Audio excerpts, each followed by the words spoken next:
Hello everyone, this is lecture 14 and it's going to be next to last lecture for this course. Today it's going to be about divergence and curls. And I think many of you have heard about this or have seen this in physics, but many of you might have not. But that is okay because today we are going to learn about divergence and curl from the basics. We are going to learn about the key concept about these two and about why they are useful in engineering applications. I have seen the use of this a lot during my study in college. So I think understanding about divergence and curls are going to be useful in the long run. So let's get started now about divergence and curl. The first thing about them is that they are related to vector fields. Okay, so the first thing related to vector fields, and that is why we learned about vector fields in the last lecture. Related to vector fields, and also why you see the picture of vector field in this slide. Related to vector field. I'm going to use math notation for vector field, which is big F, and that's a vector. And for now, let's use 2-dimension vector field. Well, what about I put 3-dimension in here? Z? Okay. So vector fields, let me rephrase it from the last time. Vector field is about any point in space has its own arrow, has its own vector. It's going to tell us about the dynamics, about how things flow in the space. As you can see in the diagram here, you see the flow and the how if you put a particle in there, how it's going to move along these arrows.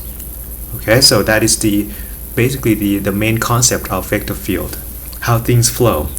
And now divergence and curl are going to play a part in this vector field, and it's going to tell us something useful or important about the vector field. So the key concept right here about curl and divergence, it's going to tell us about the behavior or characteristic of the flow at any particular location in the space. Okay, so let's put the key concept of this divergence and curl. It's going to tell us something useful. Tell us about that something is characteristic.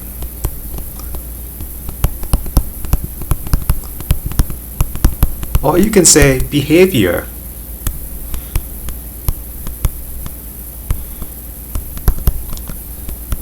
of flow at any particular point in the space.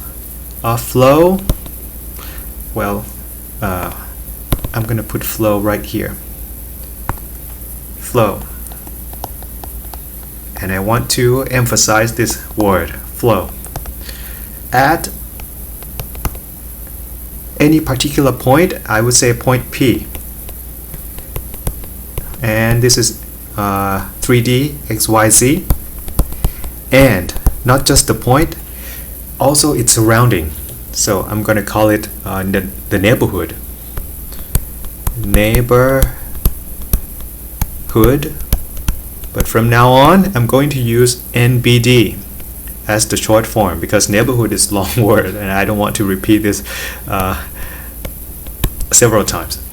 Okay, so it's all about picking a point. Let's say that I pick a point right here in the space, maybe right here. Let's call this point P, and it has the coordinate XYZ. And it's not just about the point P, it's about its neighborhood too, the surrounding. So when it comes to this divergence and curl, it's going to be about this point and also its surrounding. Well, this surrounding, I put quite big boundaries here, but this is exaggeration so that it's clear to you about the surrounding of this point. But usually the surrounding is very, very small. So this point P has surrounding small ones, but I'm going to put big region here as the neighborhood. This is NBD, neighborhood. So about this point and the area around it, we want to learn some characteristic and behavior of the flow. So it's all related to this arrow around this neighborhood, right? So you see all these arrows. Well, if you don't have any quantities to tell the behavior, you are going to say that, okay, in this area it has a lot of arrows. That's all you can say, right? So in terms of making it useful, you have some kind of quantities that is meaningful. It's not just, okay, a lot of them is there. It has to tell us about some behavior. And let's start with the divergence. It's going to tell us about the how the flow leaves or enters this area. So start with the divergence. It's going to tell us about how much flow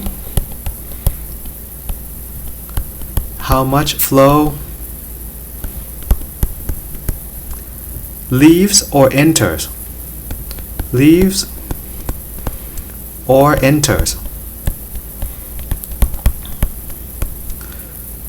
Point P and its neighborhood. Well, I should say leaves or enters the neighborhood of point P. The NBD neighborhood of point P, XYZ. You can pick any point in the space. So the key word is here. It's about how much flow leaves or enter. Okay, so this is going to be about something like expanding or contracting. So you can put some terms here, expanding or contracting. Leaves mean expand out, going out. Expands or enters mean going in, right? Going in, it contracts. Expand and or contract. So I want to, this divergence is going to tell us about if the flow goes in more or goes out more. Leaves, goes out, and enters mean goes in. Right. So as you can see here at this on the diagram, some arrows goes in, like this. This one goes in, and this one goes out. This one goes out, this one goes in. So when it comes to divergence, it's going to tell us about the overall, like in general, go in more or go out more. So when I talk about flow here, it's going to be the overall, because as you can see, some part of the neighborhood it goes out and some part it goes in. So when about how much flow here, it means the overall, the total. Okay, so that is divergence, about expanding or contracting. Now the second term, the curl, what does it tell us? All right, so for curl, it's going to tell us about how the how flow circulate. Now this is about like moving around, circulate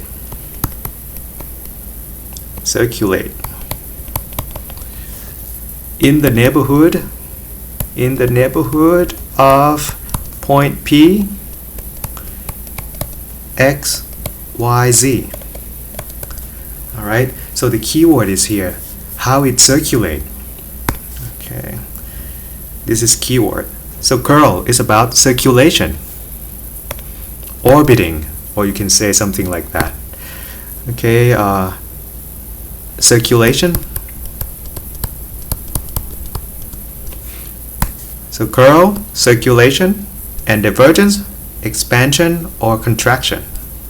Two things that are going to be meaningful in terms of the dynamics. Okay, and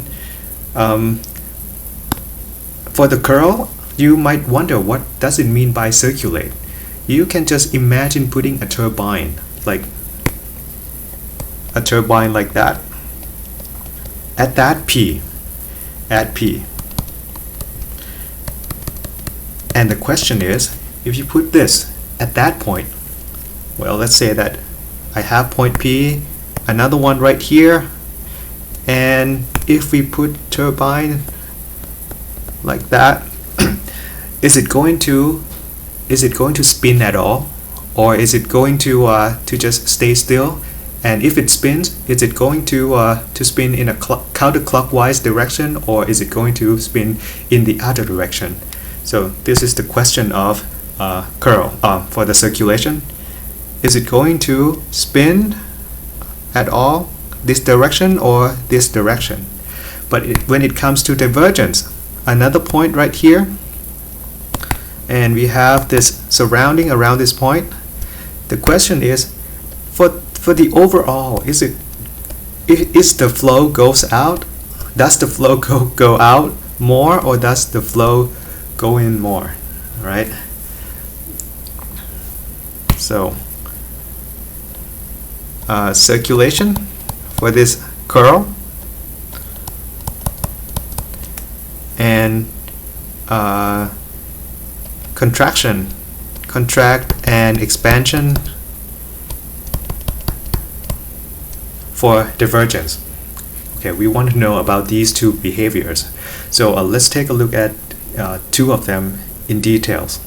So let's start with the divergence. It's about contraction and expansions. Okay, so divergence tell us about the flow goes in and the flow goes out. Flow goes in or goes out more.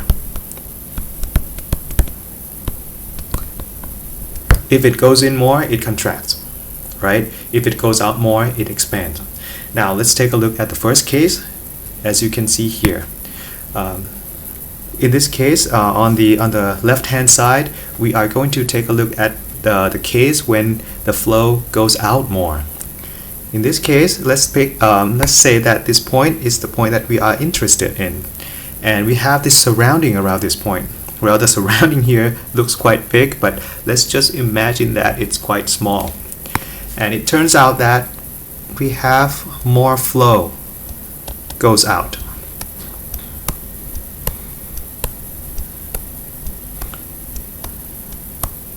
Something like that. But I want you to keep in mind that when I say that more flow goes out, it doesn't mean that it has to just go out. On some part, it can go in too. Like that. Some part can go in. Doesn't matter, that's okay. But the overall, when you look at the overall picture, it's going to go out. Because more flow goes out. Alright, so let's make a note here. The overall, for overall, more flow goes out. Okay, so in this case, we are going to call this expansion or contraction. Well, this is related to, in terms of dynamics, whether this is getting bigger or flowing out more. How should I say it?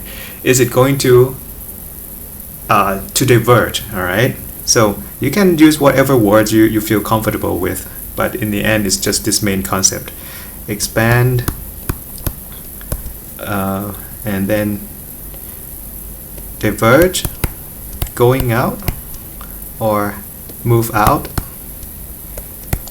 Use whatever words you feel comfortable with. Alright, and in this case, there is going to be something quantitative about divergence. In this case, if this happens, the divergence is going to be positive. That is the key. Okay, if you have this case, divergence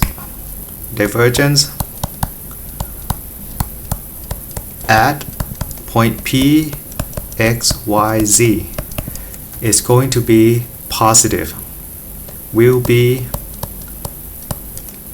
positive. Okay, just like the name is divergence, right? Divergence means like going out, diverge. So If it's positive, it means it diverges. Okay, and I'm going to add some more. For this, expand, diverge, move out, or leaves. It all comes to these terms. Alright, that is the first case, and we have the second case on the right hand side, and as you might have guessed, in this case it's going to go in more than go out. So imagine having more arrows going in like that, and you can also have some arrows go out, but not as much as the ones that go in. Maybe a couple more, one more right here. So here, for overall, you can see that more flow goes in. Overall, more flow goes in. In this case, we call it contract. Contract. Converge, you can call that too. Goes out, goes in, sorry. Goes in, or you can say that it enters the neighborhood. In this case, if you have some the behavior like this, more things moving in, so you are going to get this sign for the divergence to be negative. So divergence at P will be negative.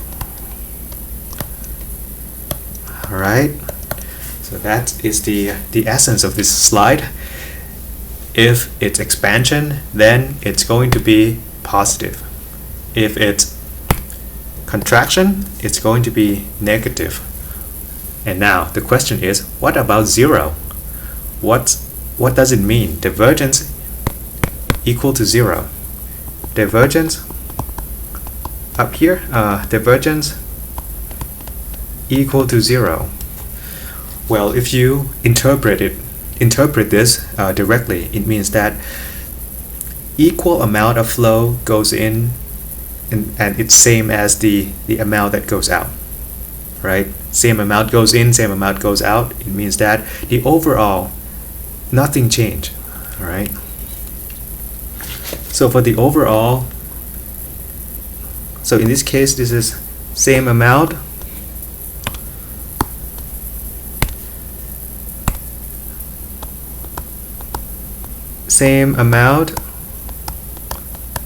of flow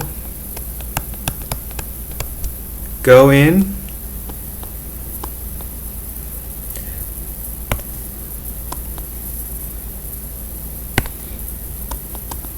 oh no wrong color, go in and go out.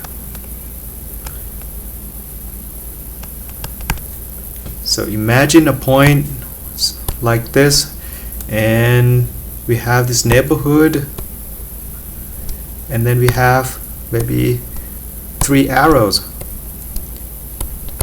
go in, and then 3 arrows go out. Same amount in and the same amount out, which in general, in overall, it means that nothing changes in terms of contraction and expansion. It's going to stay the same, right? So that is divergence equal to 0, and positive and negative. 3 cases for the divergence when it comes to the meaning, right? So now you know the concept of divergence now. Positive means expands, negative means contracts, and 0 means nothing changes in terms of the flow. So now, when it comes to calculation, we need a formula. So let me give you something from the last lecture. Last lecture we have this vector field. I told you that divergence and curl is related to vector field. So let me give this to you. Vector field I'm gonna use the 3D x, y, and z. As you know, vector field is about any point you pick, you get a vector out of that. So you have m, depends on the point that you pick, and that is the first component for the vector, that is component I. And the next function depends on the point you pick, x, y, z on j component, and the last one, p, depends on the point on the last component, k. Alright, this is vector field. Now we are going to find the divergence of this, but it's going to be something new to you, so I have to give you this new symbol. Alright, this symbol is this upside down triangle, and we call this symbol del. Okay, so let's take a look at what this del means in terms of math. Del means partial diff with respect to x for the I component, partial diff with respect to y for the j component, and plus partial diff with respect to z, k component. Notice that this partial diff doesn't follow with anything, so we have a blank space right here.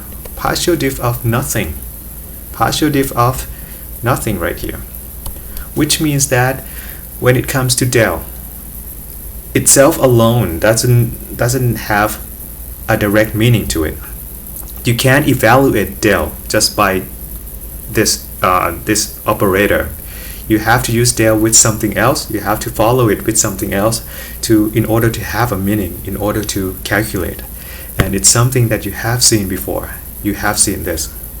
Del f, what is that? It's the gradient of f.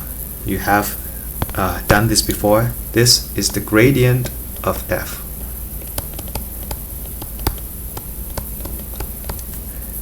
And if you remember the formula for this gradient of f, this is equal to partial diff of f with respect to x, I, plus partial diff with respect to y, j, plus partial diff of f with respect to z, k. From before, you might think that this is just the sign for the gradient of f, but actually this del is operator.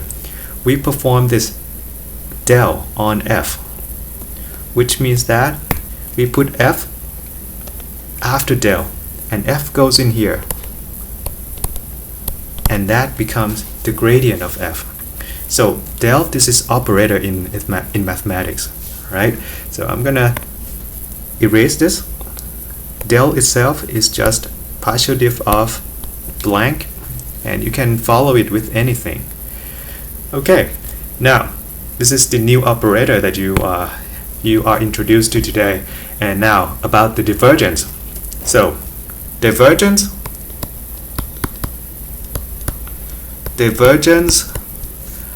of f, well, I'm going to use this. This is too long. Diff f, okay, is going to be equal to del dot, notice dot here, the vector field. And it's going to be equal to, let's take a look here.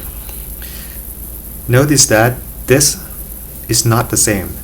This is del up here, gradient. This is del followed by f. But what you see here, this is del dot f.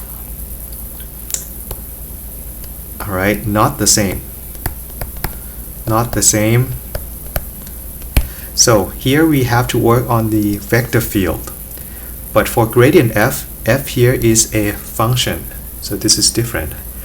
Now let's try to find out what this del dot f is going to come out to be. So del dot f, so we have to find the product of each component of del and f. So I'm going to find the first one, this and this, right? Dot product, we have to find the product of each component and combine them together. So I find the first one, and the first one is partial diff of m with respect to x plus the product of next component, which is this and this. The product of that is partial diff of n with respect to y. Okay, and then the next component, I need to find the product of this and that, and it comes out to be partial diff of p with respect to z. I want you to recall what you learned before about the dot product. Dot product. Do you remember what kind of values do we get out of a dot product? Is it scalar or is it vector? I think many of you know that it's going to come out to be a scalar. So what you see here, this is dot product. And that's why what you get right here, this is scalar. Okay? So you can put a box around this because this is the formula to find the divergence of a vector field at any particular point. Or you can look at this as the overall xyz. Okay, so this is the formula to find the divergence. Now this is formula for divergence. Divergence of vector field at any point P, X, Y, Z. And if you compute it and it comes out to be positive, you know it's going to go out more. But if you compute this, it comes out to be negative, you know it's going to go in. And if it comes out to be 0, you know that in terms of flowing in and out, it's not going to change because same amount of flow goes in and goes out, right? So expect to get positive, negative, and 0. Positive, expand, and negative, contract, and 0, none. Okay, so that is the divergence. We talk about the concept, we talk about the formula. Now we move to curl. First, we talk about the concept of curl. Actually, I told you in the previous slide that curl is about circulation. So, curl is about the circulation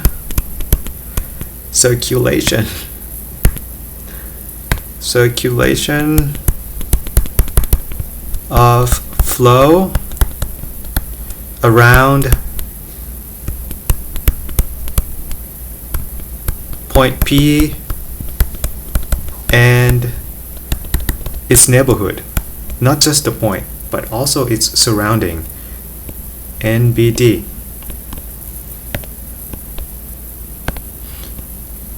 Now we are going to talk about the cases of circulation. We have quite some varieties here. So let's take a look at the first one. So here we are going to see in this on the left hand side, you see the circulation in this direction. So if you use the right hand rule, you are going to have your thumb going up in K direction. Like I'm going to try to draw a hand here. So thumb like that, and alright, so you do this and you can see that K is the direction of your thumb. So now when you look at this circulation, you can see that how it spins in a certain direction, and that direction is counterclockwise.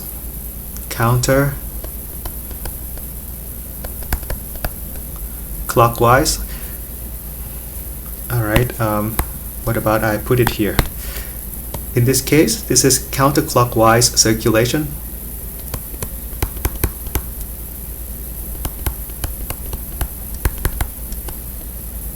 Okay, all right, and if it comes out to be in this kind of circulation, the curl, the sign of the curl that you compute will be positive. Will be positive.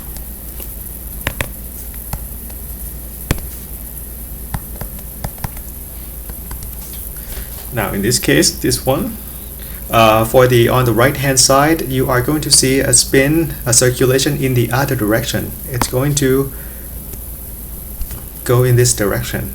Okay, so as you can see, this is a clockwise circulation.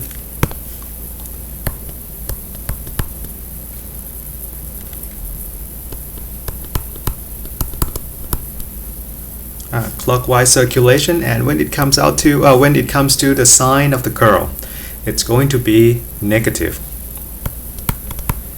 Sign of curl will be negative. The reason that it's negative is that this spin, it's going to require the right hand rule to be upside down. So imagine this. It's kind of hard to draw. So this hand, and it's going to point down. I am bad at drawing hands, so cut me some slack here. All right, so this is the hand point down, and in this case, you are going to see that this is counterclockwise C direction. Clockwise direction. For this one is counterclockwise CC direction. So calculation comes out to be positive, you know what it means. Negative, you know what it means. What about zero? What about curl equal to zero? What does it mean? It means that it neither goes in the counterclockwise direction nor clockwise directions. It means that no circulation at all. Alright, if the curl comes out to be zero, it means no circulation.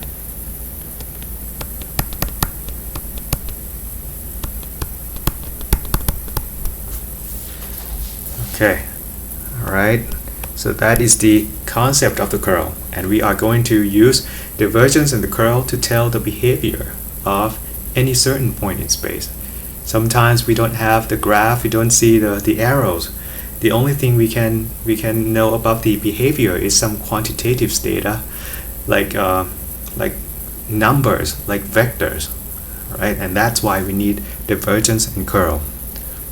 Okay, so contraction, expansion, and circulation. Now let's take a look at the formula for the curl.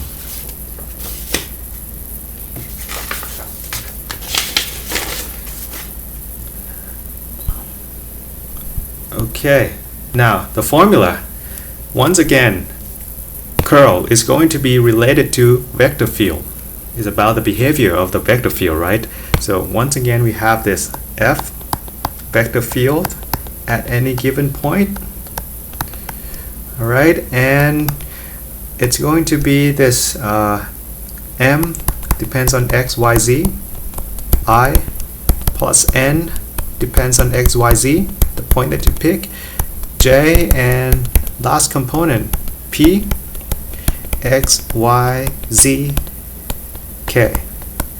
So in order to find the curl, you have to do this. The curl of F at any given point is going to be equal to del dot F, del cross F. So divergence del dot F, curl del cross F, and you know cross product is going to be equal to the determinant I, J, K of the component of del. Oh, by the way, I'm gonna write it again just in case you forget about del. Del equal to partial diff of something. I leave it blank. X, I, plus partial diff of anything with respect to y, j, plus partial diff of with respect to z, and last component. Alright, I'm going to use the components from del, which is that. It's going to go in here. Del d by dx, d by dy, and d by dz. Now for f, I need to take the component here, here, and here to go into the formula. So I have m right here, n right here, and p right here. Now you can see that this is going to be equal to partial diff of p with respect to y. I'm going to stick with the I component for now. So that is the first one, dp by dy, and then I get another term which is dn by dz. dn by dz. But this is the when you go upward, so this is negative. That is I. Now, one more, two more. Okay, now I stick with j component. Go down. That is dm by dz. dm by dz. And go up this direction. That is going to be dp by dx minus dp by dx, and that is j component, plus one more. Okay, now I move to k component. Now I multiply down, I get dn by dx, dn by dx, and multiply up to get k component. I go this way, so I get dm by dy minus dm by dy. Okay. Okay, and this form is kind of I think it's messy, so let's use this shorter one, p by dy, and n with respect to z, and that is the first component, I, plus m with respect to z, minus p with respect to x, j, and the last component, n with respect to x, minus m with respect to y, k. So this is the curl of f, and of course this is equal to del cross f. Now let's put the box around this formula, and you can use this formula to find the curl. And if it comes out to be if the sign comes out to be positive, you know it's counterclockwise.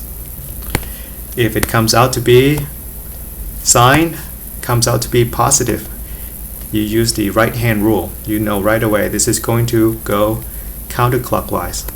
If it comes out to be negative, it means that the circulation is going into is going in the clockwise direction, clockwise. And if it comes out to be 0, then no spin, no circulation. Right? Okay, but there is one more thing. You know that you see that this curl comes from cross product, right? Del cross f, and that's why what you get right here, it comes out to be a vector, which is different from divergence. Divergence, you perform del dot f, it comes out to be scalar. All right. So when it comes to curl, it comes out to be vector, and that is why the formula right here, down here, you get a vector.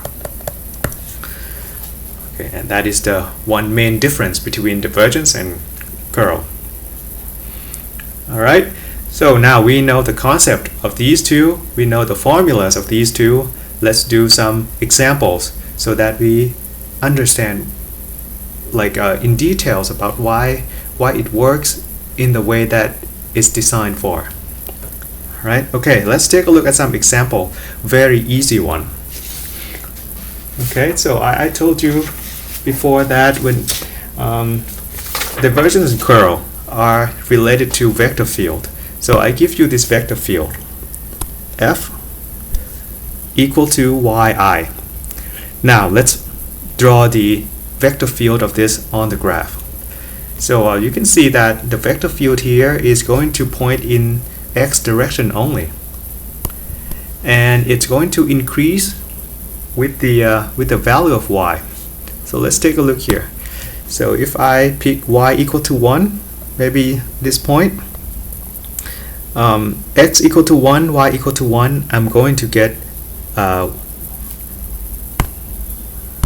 I'm going to do this f1 1, that is going to be equal to I, right? So something like this.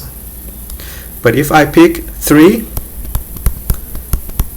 1, well, 3 doesn't matter here because the component for the I depends on y. So this also comes out to be just vector I.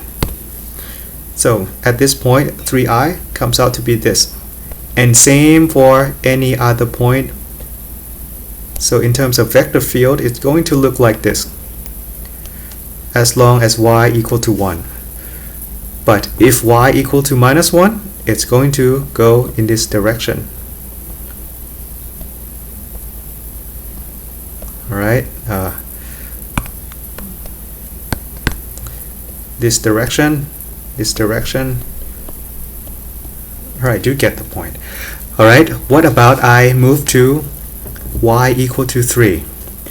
And if I move to y equal to 3, you can see that the component for I will be increased instantly. 3, right? Instead of having a vector of size 1, at this point y equal to 3, it's going to be 3 times as long. This 3 times as long. Same here, 3 times as long. If I go to 5, it's going to be 5 times as long. So you see the dynamics here. Some of them is going to go slower, some of them goes really fast. As you go up in y direction, it's going to be faster. Now, let me pick a point. Maybe right here. Just any point. I'm going to pick maybe 3. That is the point I'm interested in. The point I want to know the behavior, the characteristic. So at this point, it's going to have neighborhood.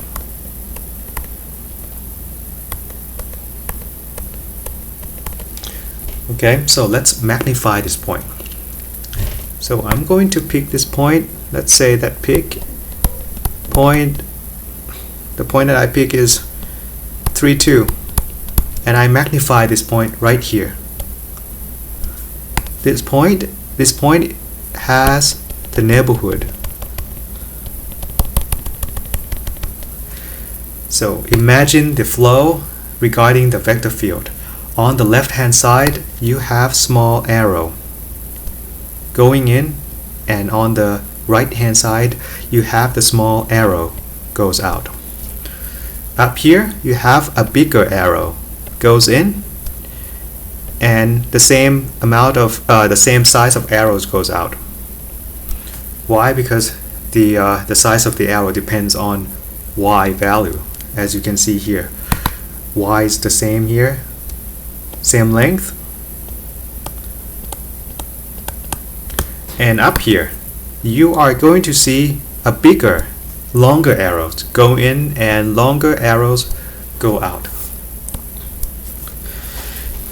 Okay, now you can see on the left hand side this is goes in,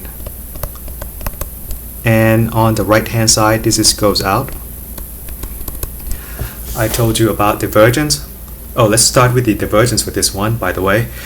Okay, divergence, if more flow goes in, it's going to be negative. If more flow goes out, it's going to be positive. But you can see that if in this case we have this arrow goes in and in the end it goes out, same arrow. This on the next one goes in and we have the same arrows, same size, go out. Small one goes in, small one goes out.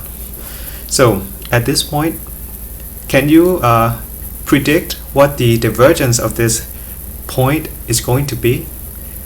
As you can see here, same amount of flow goes in and the same amount goes out. So which means that we are going to predict divergence of f to be 0. Why? Because amount of goes in and amount of that goes out are equal. Equal. So let's check by using the formula. So formula, we want to find divergence of f xy, and we know this is equal to del dot f. So let's find that. Del dot f, by the way, del equal to partial diff of something with respect to x plus partial diff of something with respect to y, j, and partial diff of something with respect to z, k. Now let's find the dot product. Okay, so start with the first component, I, and I have this component right here. So I have this dy by dx, I, plus next component. But then it turns out that the components for the vector field doesn't have j. So this is equal to partial diff of 0 with respect to y, j. And for the next component, you can see that f right here doesn't have k component. So that means it has 0 for the k component. So we have this partial diff of 0 with respect to z, okay. And you can see here, this comes out to be 0, 0, 0, which means that the divergence for this vector field, any point comes out to be 0. All right, just like we predicted. So here, no expansion and no contraction.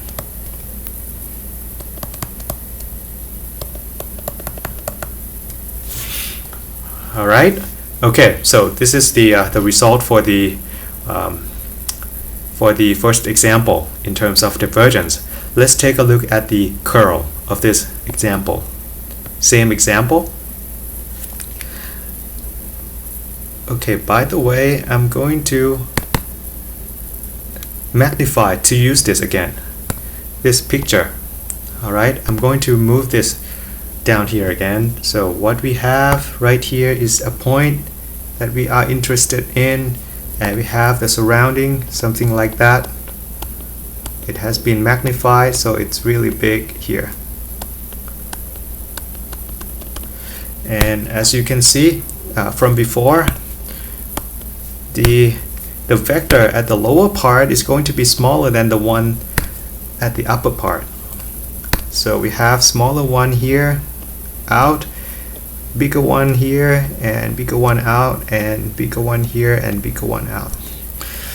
Imagine these arrows to be force.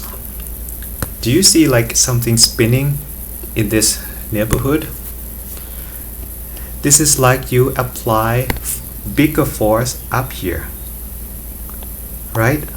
And you apply less force down here. if you imagine this, more force at the upper part, it's going to spin this disk in this direction.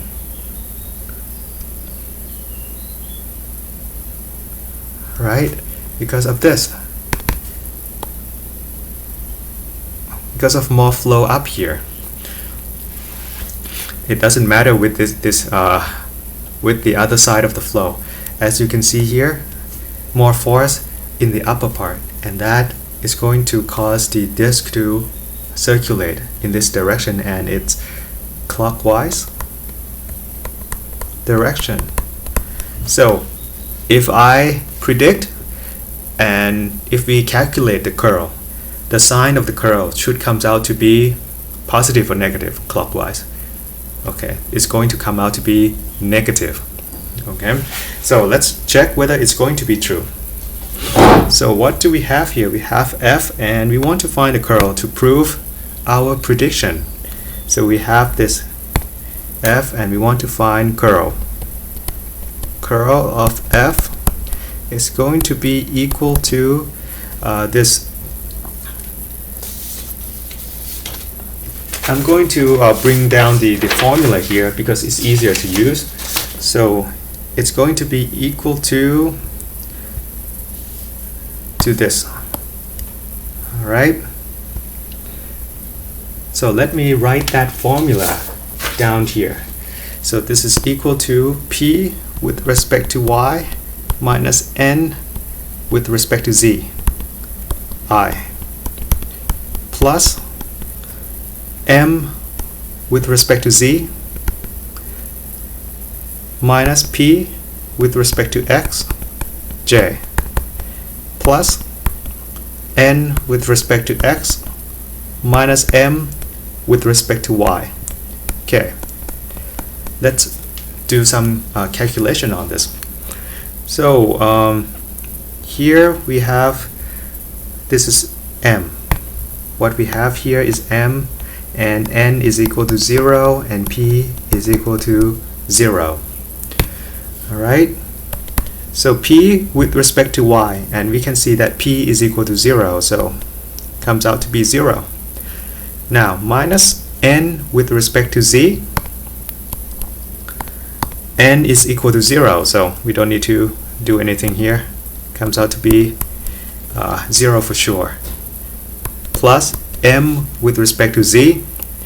Now we take a look at m right here, m with respect to z comes out to be 0. Now p with respect to x, but p here is 0, so 0. Seems like nothing is happening right now, so let's take a look at the last term. So we have j right here.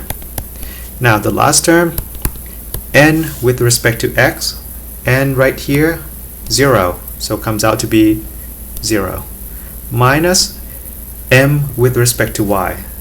So m right here equal to y, so diff y with respect to y. Last component. So in the end we have this. This is equal to 1, so minus k. Alright, so we can see minus sign, this is clockwise circulation.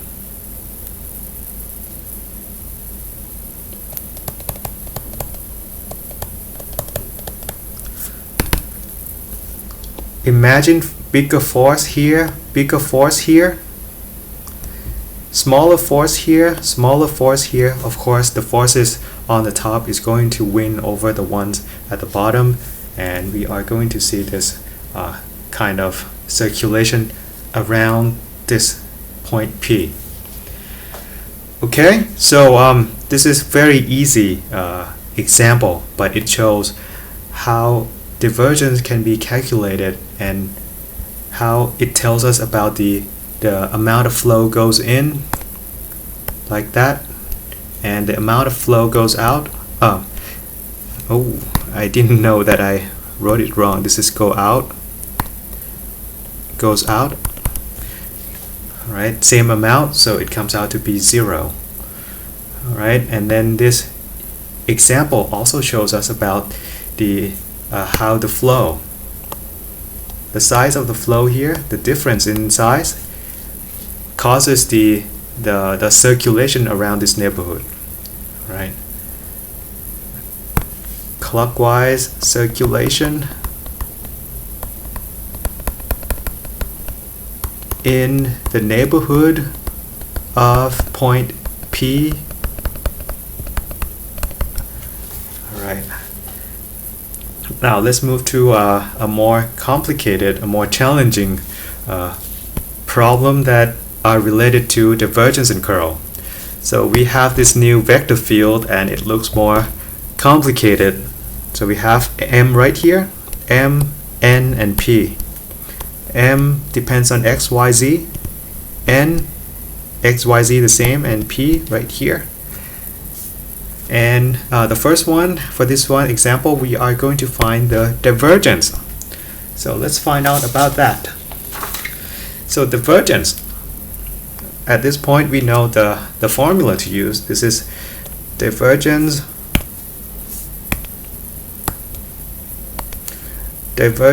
of F is going to be equal to del dot the vector field F.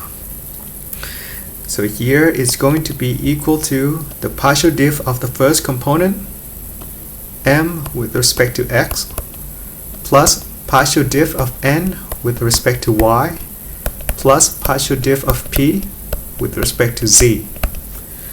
Okay, let's find out about this.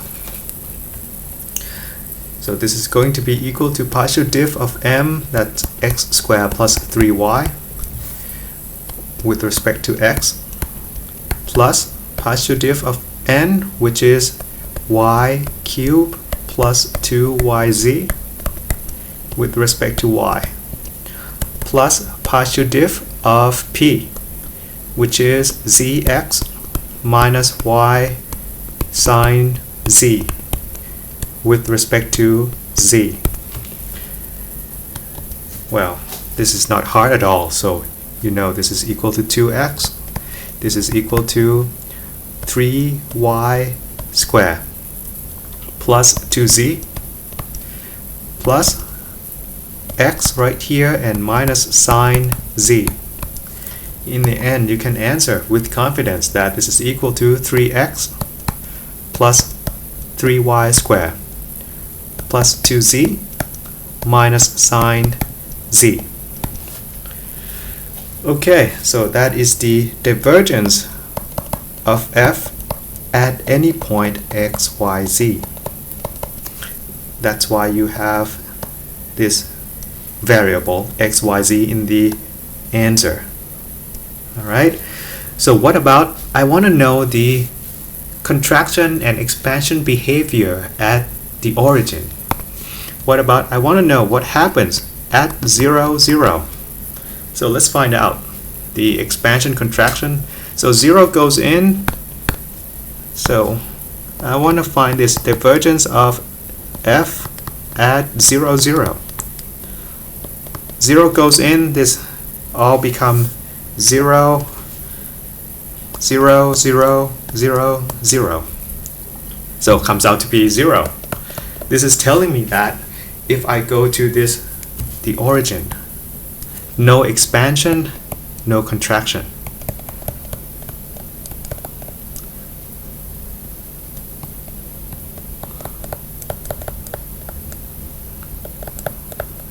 Alright, so this is something that you can interpret out of the value that you get from the calculation. Alright, so next thing, let's try to find the curl of the same vector field. Same thing as up here. Alright, and then we are going to find out the behavior regarding the circulation around the origin. So let's start with the finding the curl.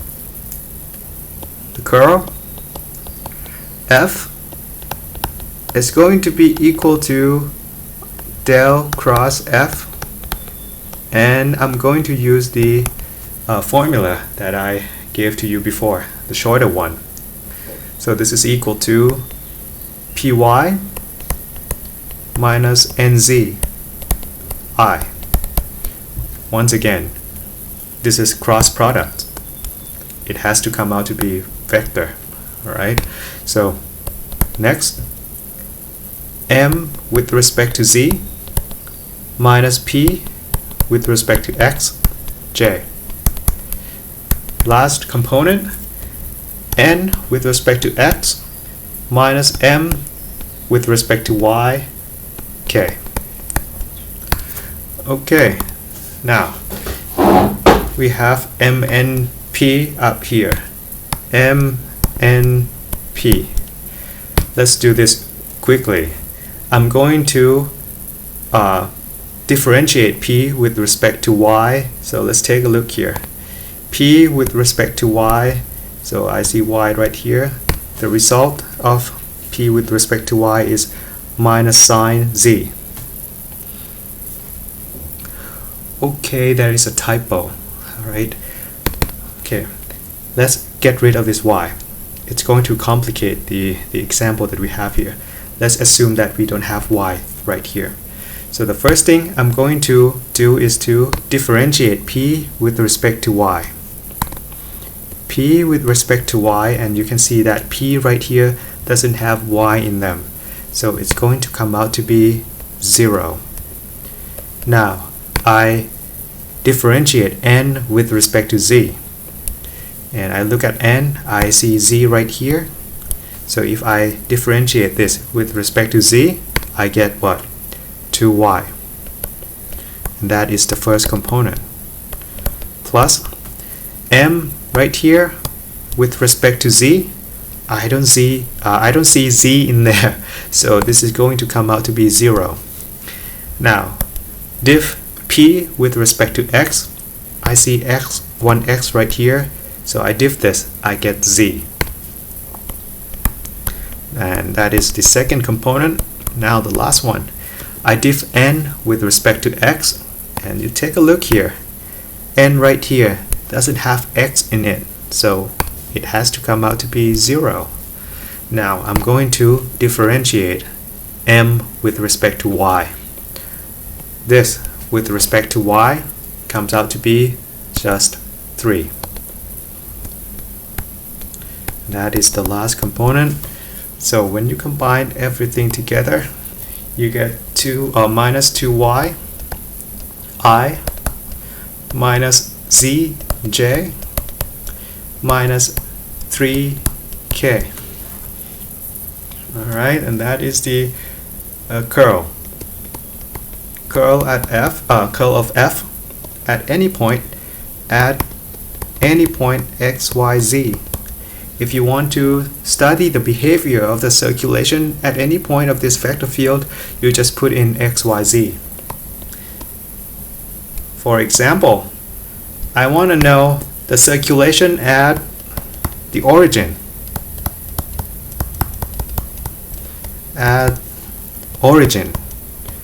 So let's find the curl at the origin. The curl here at 0.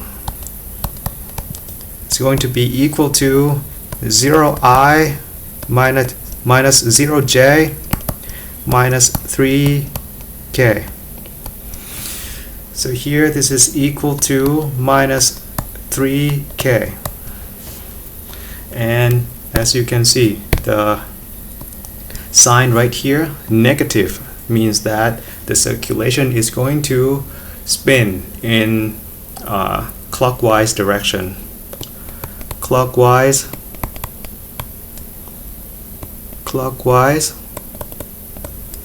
circulation.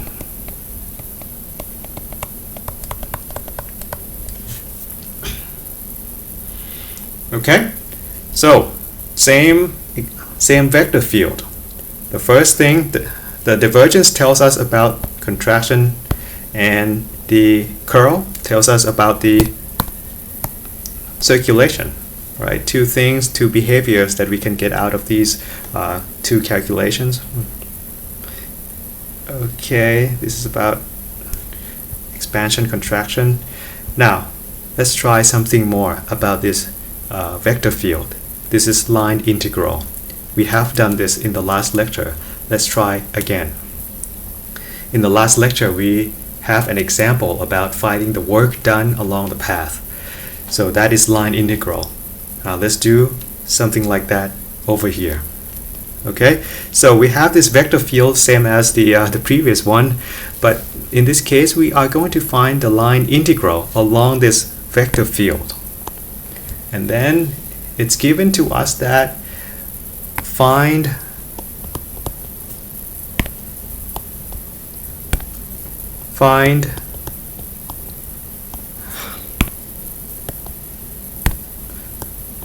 line integral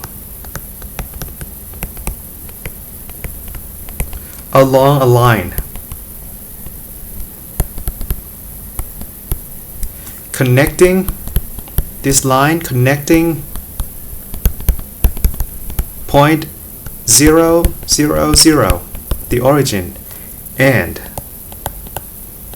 the point 1, 2, 0. So what do we have here? We have this vector field and we have this line in 3D.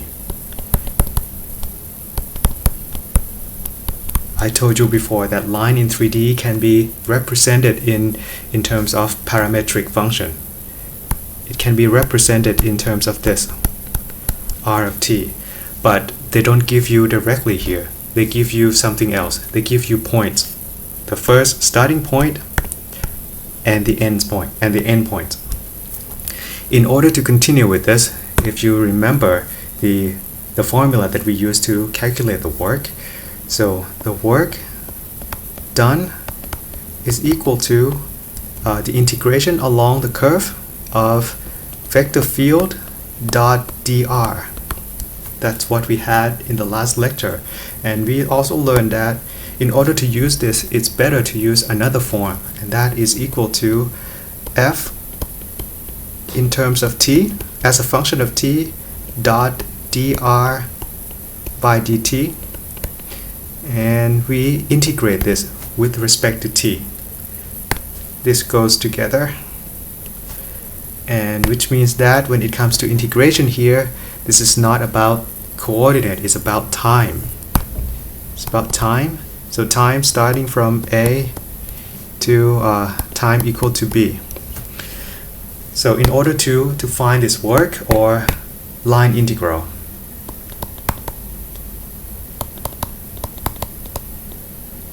we need two things.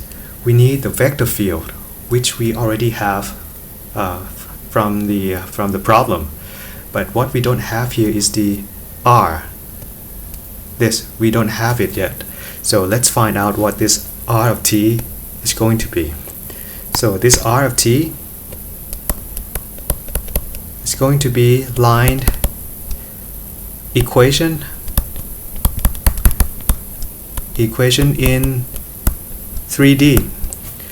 At this point we know that it starts at 0, 0, 0 and ends at 1, 2, 0, and we are going to use this two points to create this r of t. And we learned this at the beginning of the class, that in order to construct this we need two things. We need starting point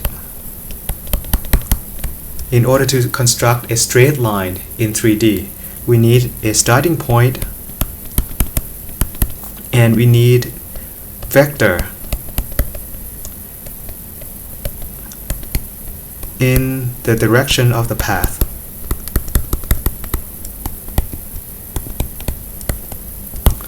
Right, so this r of t is going to be equal to the starting point. Let's say that r at time equal to 0 plus the vector that we are looking for in the direction that we want to move it to, and times the time. So we have this point starting at point 0, 0, 0, and it ends at point 1, 2, 0. So we want to create this line in 3D, and we want to represent this in terms of r of t.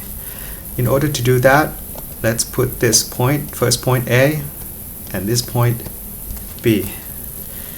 So the starting point, the starting position for this line is going to be this, which means that this start point, the coordinate of the starting point, I shouldn't say coordinate, that should be the position vector of the starting point. Starting point, right? So this is going to be equal to position vector of the starting point, that is 0, 0, 0. And now we need the vector in this direction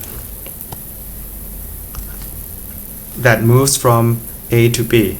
So vector AB right here is going to be equal to 1 minus 0, 2 minus 0, and 0 minus 0. So we have this vector V right here is going to be equal to vector AB, move from A to B. Right, so this is 1, 2, 0, t. So in the end, this is equal to vector of t, 2t, and 0. Or you can represent this in terms of ijk, equal to ti plus 2tj and plus 0k. So this is the equation for the line in 3D that we want. So let's keep this. This is path in 3D, and we are going to perform integration on this path. Alright. We want to perform integration of this f along r of t equal to what we just found, ti plus 2tj. Okay, now let's continue. Now at this point we know that the line integral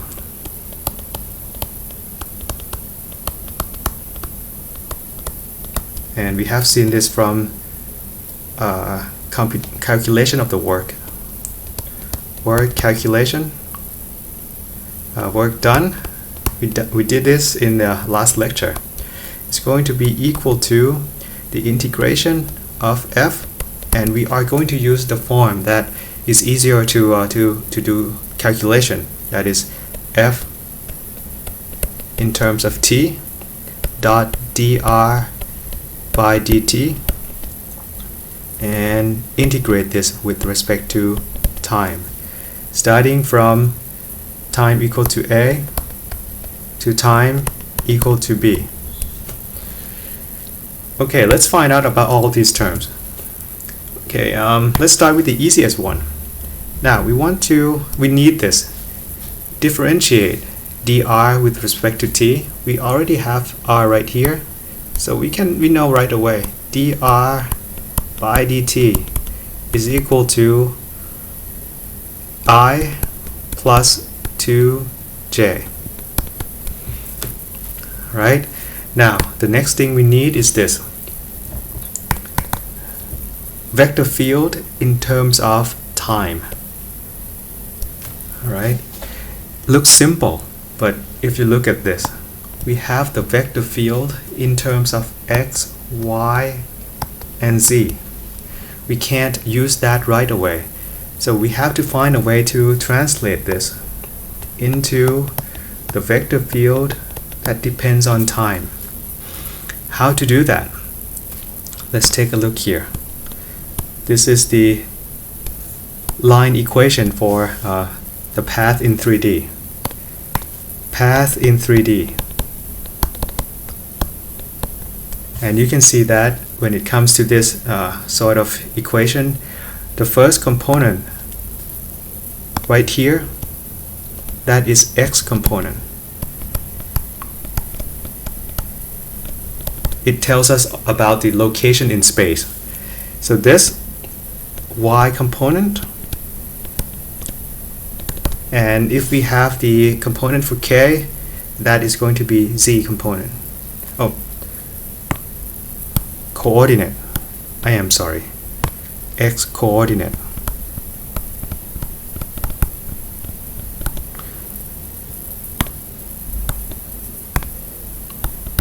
And this is y coordinate.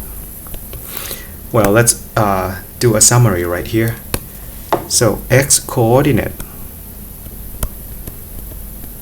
is going to be equal to the component of I in RT, which is equal to t. Y coordinate along the path is going to be the coefficient in front of the j component, that is 2t. Now z coordinate is going to be equal to 0 because here we don't have that. So this is going to be equal to 0. Now we can use this information to translate f in terms of x, y, z to make it depends on t.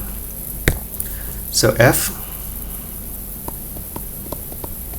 that depends on t is going to be equal to, let's take a look at this first term, x squared.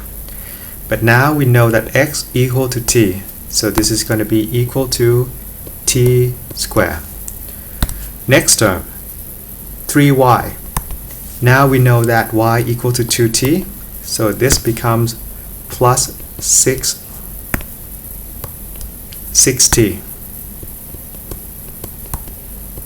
I. Next one, y cubed, but we know that y is equal to 2t, so y cubed becomes 8t cubed plus 2yz right here, but we know that z equal to 0, so this thing is going to go to 0, so I have 0 right here. J plus, let's take a look at the last component, zx here. So z, we know that is equal to 0. This is going to be equal to 0. Minus y sine z. We know that z equal to 0. Sine z, sine 0 become 0. So we have minus 0 right here. And that is k. Now let's put everything together. Right, I need more space.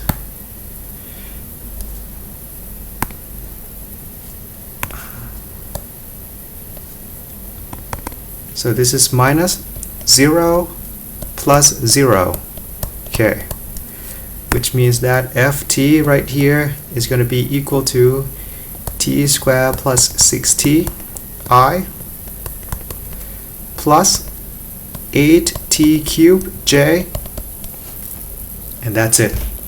And we have f in terms of t.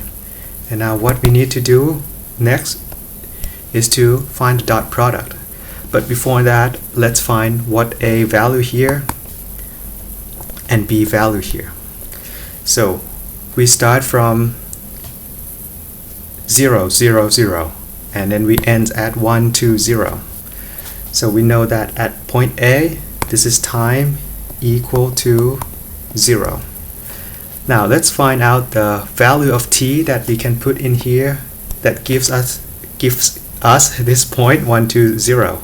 And you can see that if you want 1, 2, 0 at the end, you need to put t equal to 1, right?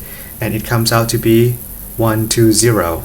So at this point, time is going to be equal to 1 second. Now we use this information to perform the integration, which means that start at time equal to 1 and ends at time, start at time equal to 0 and ends at time equal to 1. Okay.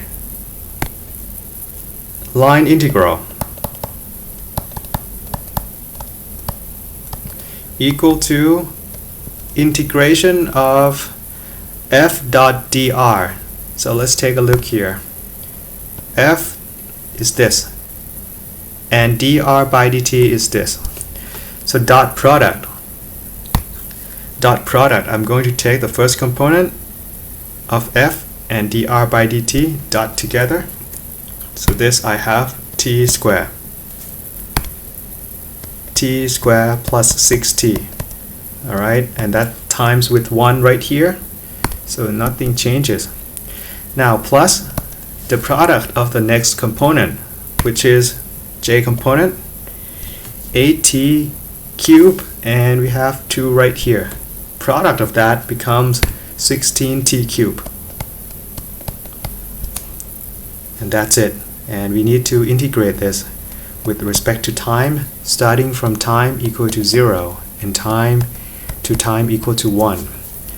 And this is equal to t cubed plus t squared, 3t squared plus 16t to the 4th divided by 4. Oh, by the way, we have this divided by 3 right here.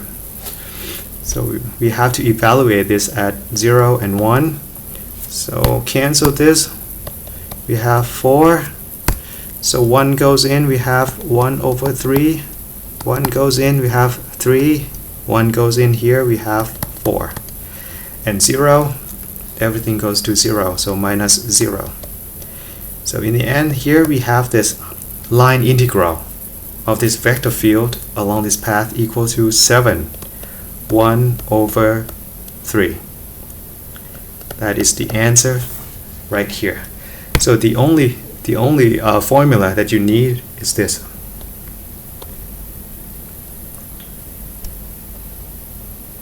Alright, and the most important step is to construct this line equation. You have to be able to construct this. Sometimes it's given to you directly, and in this case it's given to you as a point, and then you have to use those vectors that you learned at the beginning of the semester in order to find this out. But in the end, you need RT and you need F in terms of T in order to carry out the calculation. Alright, so that is the line integral of this vector field over the path that we are interested in. Okay, last example of today. So this one we are going to talk about the conservativeness of the vector field, which is something that we already did that in the last lecture, but it's going to be related to something we learned today, so let's take a look how. Alright, so I give you this vector field in 3D, and I ask you the same question as last time. Is this vector field conservative?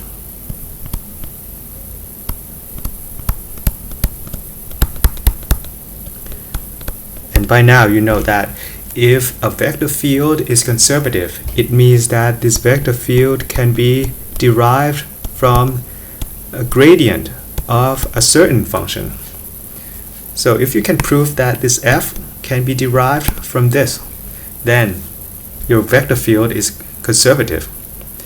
So in order to find out about this, last time we have this method. So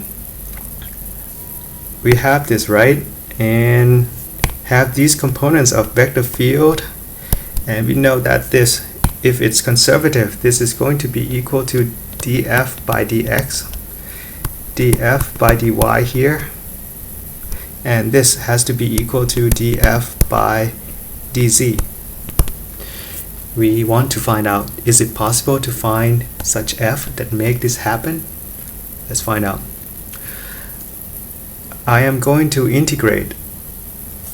So the first thing we need to do is to find the first version of fxyz. It's going to be integrate of the first term 2xy in terms of x with respect to x, and let's find out. Okay, this is equal to x squared y, but this is indefinite integral, So which means that you can get constant out of that, the first one. And this constant can have the variable that you didn't perform the integration on. So it can have y and z in there. Y and z, right? Because here you diff with respect to x, you treat y and z as constant. So it can go away during the partial differentiation. So it can get lost along the way. So which means that it can show up in the constant right here.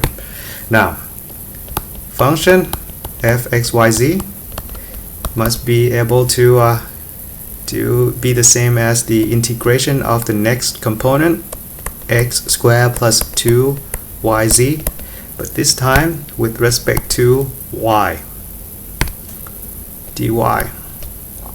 Here we have this, integrate this with respect to y, we get x squared y plus y squared z, and now with some constant. But this constant, it can have x and z in it, because when you perform the partial diff with respect to y, you treat x and z as constant. So it might show up right here. Now, last one of the x, y, z can come from the integration of the last component, that is y squared. This time you have to integrate with respect to z. With respect to z. Now, with this, easy. You get y squared z plus another constant that can have the variable that is not z, which is x and y. Alright, so we have these cases, and we have to find out whether it's possible to make them equal to each other.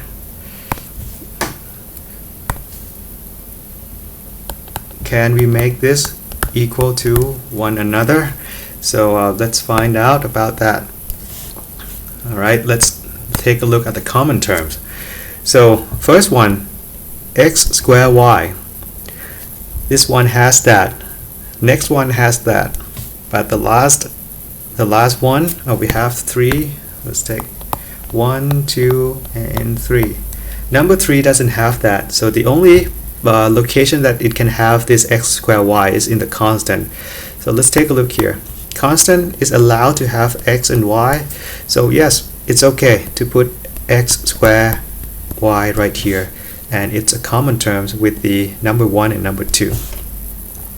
Now let's take a look at the next terms in number 2, which is this y squared z.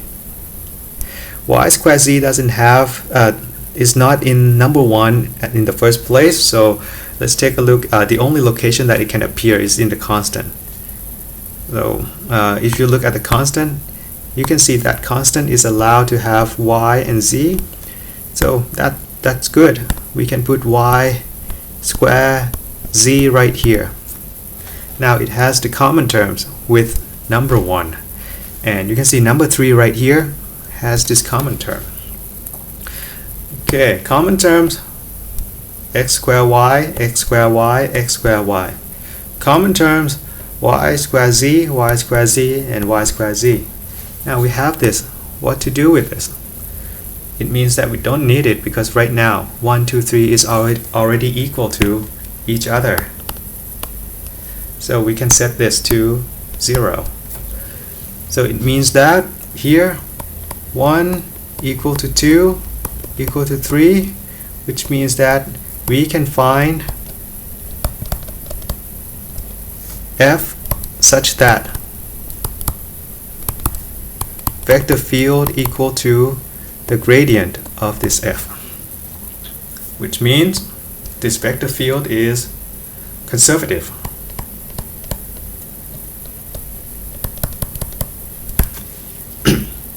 Alright, so this is old stuff, but it's going to be related to what we learned today, which is curl. So that is the answer. We already got the answer. Let's compare this with the curl method. The curl method, it says that this is theorem. It has been proven. Theorem, it says that if curl f is equal to 0 at all point, at any point x, y, z, then f is conservative. That's it.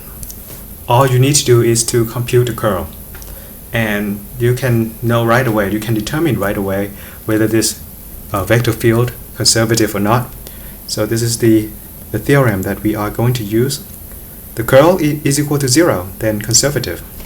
So let's find that. Curl of f equal to the same formula, py minus nz I plus mz minus pxj plus nx minus myk. Alright, we have m right here, n right here, and p right here. So let's find out. I want to differentiate p with respect to y. So I get 2y out of that. I differentiate n with respect to z. I get 2y out of that. Right here, just 2y. Minus 2y. Plus m with respect to z. We don't see z in there, so it comes out to be 0. P with respect to x, no x in there, equal to 0 here. Plus n with respect to x, I see x squared right here, so it comes out to be 2x. And m with respect to y. Diff this with respect to y, I get 2x, so minus 2x, k. This goes to 0, goes to 0, goes to 0, which means that the curl for this one is equal to 0. And you can answer right away that this vector field f is conservative.